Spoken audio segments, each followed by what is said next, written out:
चलिए, आज एक बहुत ही असाधारण कहानी में उतरते हैं।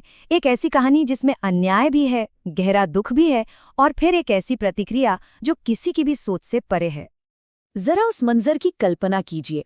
कुरुक्षेत्र का भयानक युद्ध अभी अभी खत्म हुआ है। चारों तरफ सिर्फ विनाश है, मातम है।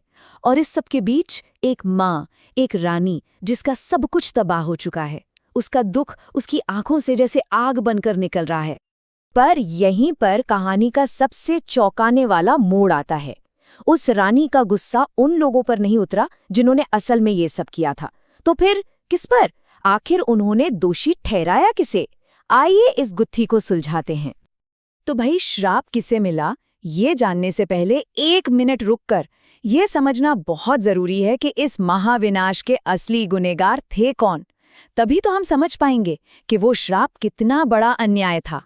तो देखिए, ये हैं वो 3 मुख्य लोग जिनकी वजह से ये सब हुआ। सबसे पहले तो गांधारी का अपना बेटा दुर्योधन। सारी जड़ तो उसी के अन्याय की थी।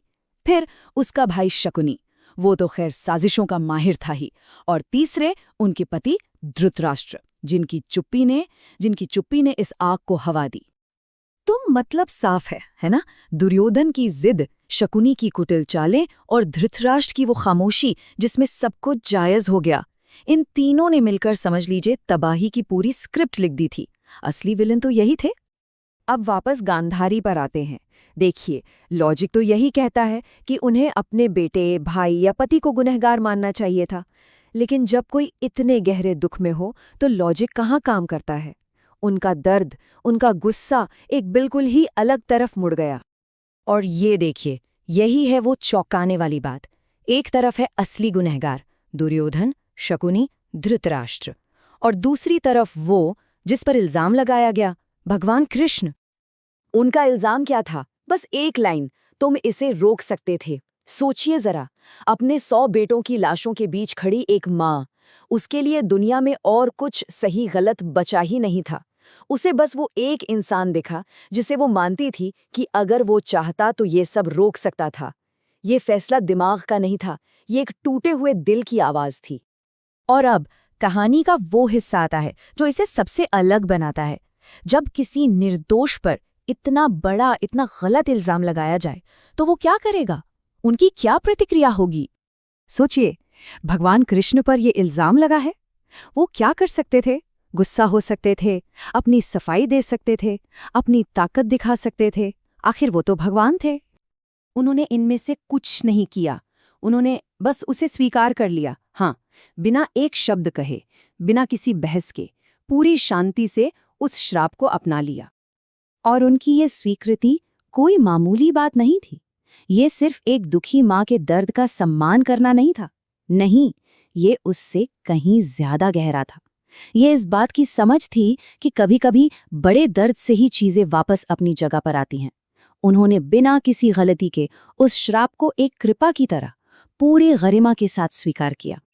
तो सवाल ये उठता है कि कृष्ण के इस काम का मतलब क्या है और ये हमारे लिए क्यों इतना जरूरी है?